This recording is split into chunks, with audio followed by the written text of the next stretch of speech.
Шешемнің қалы күрт түсіп кетті. Далаға әрең кіріп шығады. Төсегі қаңылтыр пештің түбіне жерге салынған. Күндіз түні ыңыранып жатады да қояды. От жаққанда қаңылтыр пеш қызып кетеді де терлейді. От сөнсе тез суиды да, жаңа ғана былбырап теріліп жатқан анам тоңази бастайды.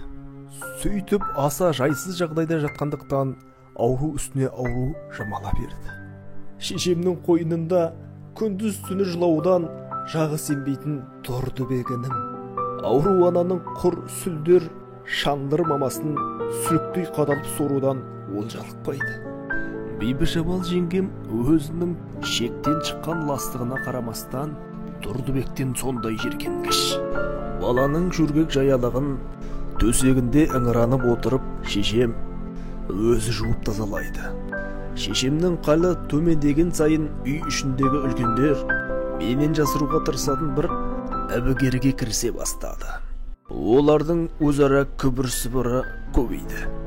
Әңгімелердің шет жағасын кейде құлағым шалып естіп қалам. Шешем жөнінде сөйлеседі. Беті бері қарауы қиын екен. Қамсыз болмау керек екендігін айтады. Жалқау жайбасар әкем енді ширай бастады.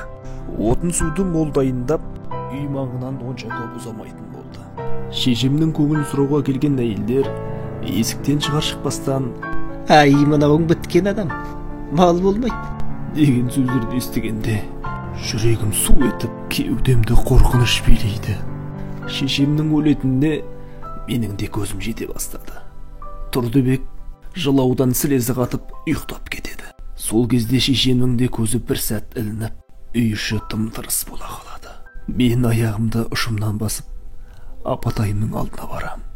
Оның қайғы мен қасіреттен жанына батқан, сырқаттан әбден жүдеп біткен, ал бірақ дәл қазір соның бәрінен де бірнеше минутке тыныштық тапқан жүзіне барлап қараумен боламын. Шешемнің бір кездегі нұрлы әдемі жүзінде тек бозарған тері ғана қалған. Терінің ар жағынан сүйек көрініп тұрғандай. Үңіліп көп қарауға дәтім шыдамайды да, кері аяғымда жаймен басып шығып кетем. Ноябрьдің іші қақаған қара суық. Жыртылған қағаз тәрізді далада болар-болмас ағараңдаған қарлар бар. Мектептен үйге қайтып келе жатырмын. Ойымда үйдегі бағана таңертең, мен кетерде қала күндегіден нашарлап бара жатқан шешем. Сабақта отырып та мен шешемді ойлаумен болған едім. Үйге келдім. Біраз әйелдер жиналып қалған екен. Екі-үш шалдың ортасында көзі сұмдық шайнаңдаған Жақай молда. Біреулер шешемді қоршап алған. Маған өте бір жат көзбен қарасады. Жүрегім жаманшылықта қап қалғанын бірден сезді. Шүберек сөмкемді терезенің алдына елеусіз тастай беріп, сыртқа шығып кеттім. Жаманшылықты көрмейін, оның басы қасында болмайын, соңынан бірақ естейін дедім. Жардың астымен текестің суын жағалап келе жатырмын. Қайда барам, не істеймін, оны өзім де білмеймін. Тек тезірек үй маңынан ұзап кетсем, ешкімнің көзіне көрінбесем болғаны. О, текес, жаным қысылып сасқанда мен саған келіппін. Сен дағы менің анамсың. Кішкентайымнан суыңа шомылып, жағыңда өстім. Балығыңда ауладым. Сөйтіп сенен ермек тапқанмын. Көңілімді көтергенмін. Үйде анам қал үстінде. Ол дағы өзің секілді аяулы қимасым еді. Сол асыл анам дүниенің тізімінен сызылуға жақын жатқан секілді. Мен оны көзбен көріп шыдай алар емеспін. Сондықтан да басым ауған жаққа қағып кетіп барам. Айналайын текесім, ол үшін сен мені кінәлама. Кешір. Текес ана, мен де сенің не айтып жатқаныңды білемін. Жай есіңді балапаным. Ғасырдан ғасырға созылған ұзақ ғұмырымның ішінде менің көрмегенім қалған жоқ. Сендей жетімдердің талайының көз жасына куә болдым. Балапаным, егілме. Егілгенмен ештеңе өнбейді. Тірліктің осындай бет қаратпас сұрапыл заңы болады. Соған төтеп бергендер өмір кешеді де, төтеп бере алмағандар қаусап қалады. Одан да өзіңе өзің берік бол. Сілкін дебегін. Қайт үйіңе. Ақмақ болма. Аяулы анашыңның шырағы мәңгілікке сөнетінін біліп естеймісің? Тым құрса көз алдында болып қоштасып қал. Анаң сенің бұл сапардан қайтып келмейді. Сен оның аналық мейірман жүзін енді көре алмайсың. Өкінбей кешікпей тұрғанда қайт. Тезірек қасына жет шешеңнің. Өмірінің ең соңғы минутында бергенім қайда менің, Бердібегім қайда деп сені іздейтін болады. Әкеліңдерші, көрсетіңдерші дейді. Ақымақ бала, сен осыны түсінемісің? Қайт үйге, қайт! Анаң сен үшін, сені бір көріп, қоштасу үшін ажалмен арпаласып жатқанын білемісің? Қайт үйге. Қыстақтың су жақ бетінде өзіммен бірге оқитын Сыдықжан досымның үйі бар. Мен сонда келдім. Сыдықжанның әкесі де, шешесі де мейірбанды жақсы адамдар. Мен бұл үйге бұлайда жиі келіп тұрам. Сыдықжанмен ойнап, уақыт өткізіп қайтам. Олардың үйінде сауын бар, ақ үзілмейді. Айран, сүт ішіп, ішегімнің бір сүйем жері ағарып қалғандай болады.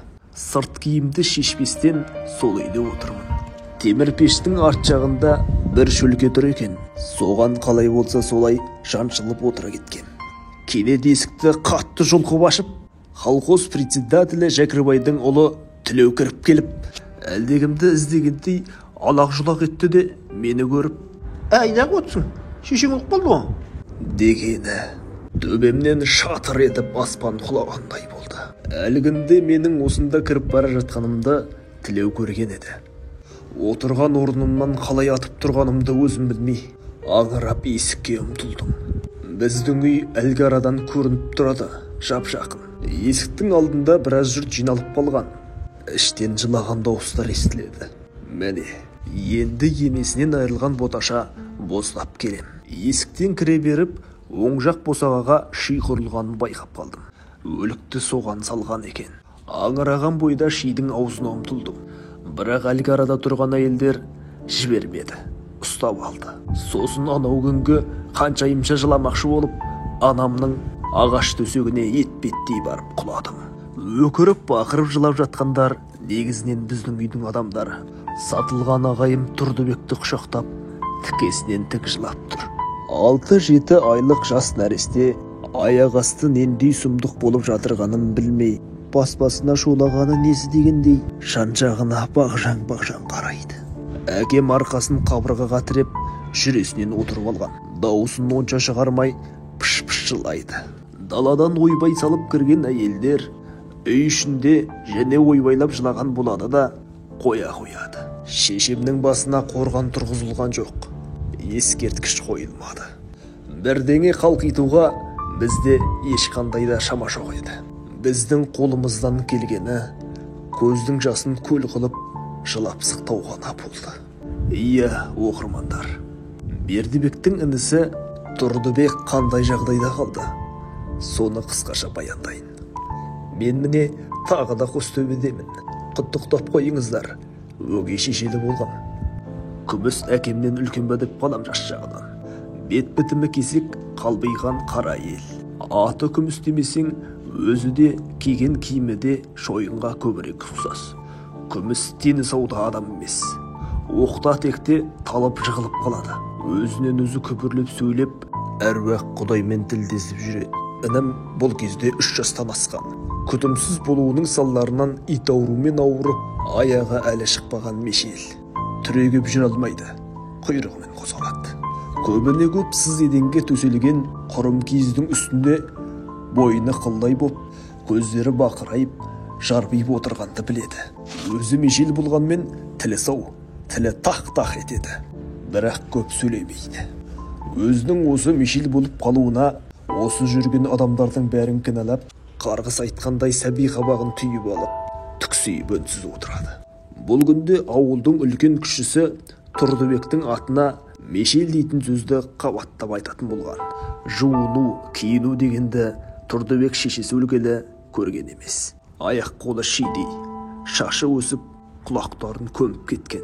Сәбидің сол кездегі кейпі көзіме елестегенде, осы күні де менің жүрегім шошынудан қақ айырыла жаздайды. Талма ауруы ұстап, Күміс талып жығылып жатқан кезде Тұрдыбекте ес қалмайды. Бірақ ол мен құсап үйден қашып кете алмайды. Құйрығымен тез-тез сырғанап үйдің бұрышына шегіне береді.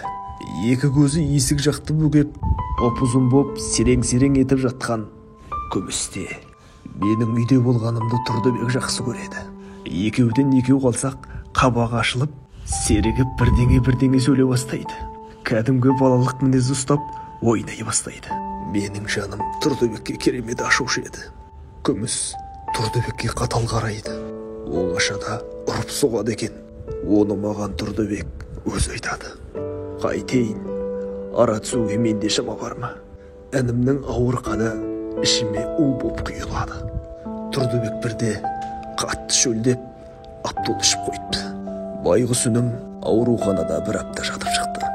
Тағы да бір күні Тұрдыбек бұл кезде үйдің қабырғасына дуалға сүйеніп жүретін болған. Алғайда жападан жалғыз отыра беруге жалыққан інім іші пысып ұста дүкеніне келеді. Тұрдыбекпен шамалас Қырғызбай дейтін бала бар. Ол мешел емес, сау. Қалтырап әрең тұрған Тұрдыбекті Қырғызбай қызық үшін жұлқып итеріп қалады. Тұрдыбек омақаса жығылып, бір қолын көріктің қып-қызыл шоғына, білезігіне дейін оңдырмай тығып алады. Бұл хабарды естігенде менің арқа басым шымырлап кетті. Байғұс сәби тағы да ауруханада. Ініме мен күн сайын келіп тұрам. Прәйнек, кәмпит әкеліп берем. Мұнда оны келісімен моншаға салған, шашын алған, тап-таза киім қалат берген. Күйген қолын добалдай етіп таңып жатқызып қойған. Алғаш келгенде мен өзінімді танымай қалдым. Адамды адам ететінде, хайуан ететінде тұрмыс екен. Мен соны ұқтым. Қатыгез тағдыр Тұрдыбек інімді дәрігердің оңбағанына кез келтірген. Ол оны адам-ау деп, келешегі бар-ау деп ойламаған. Күйген қолдың әр саусағын жеке-жеке емдемей, қосып бірақ байлаған. Жазыла келе бес саусақ бір-біріне жабысып, бірігіп кеткен. Алақаны қасықтың басы тәрізденіп, шұқанақ қуыс болып қалған. Бұны біз інім ауруханадан шыққанда бірақ білдік.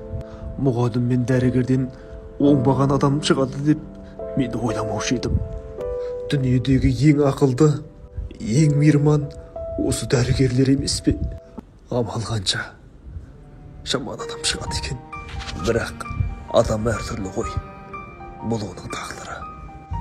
Мен бұл кездерде жұрттан жасырып өлең жазушы едім. Көбі осы басымдағы қайғы қасіретім. Әлі де болса өлдіге қимаған аяулы анам, оны жоқтау. Айтпақшы, мәңгілікке көз жұмар кезде шешем жанталасып мені іздепті. Әлгі Бердібек қайда? Бердібек, шақырыңдаршы, деп сандырақтап жатып менің атымды атай беріпті. Алтын анамның дүниеде қайтар алтындағы бір ауыз лебізін ести алмағаныма күні бүгінге дейін өкінемін. Қош бол, ғазиз анам.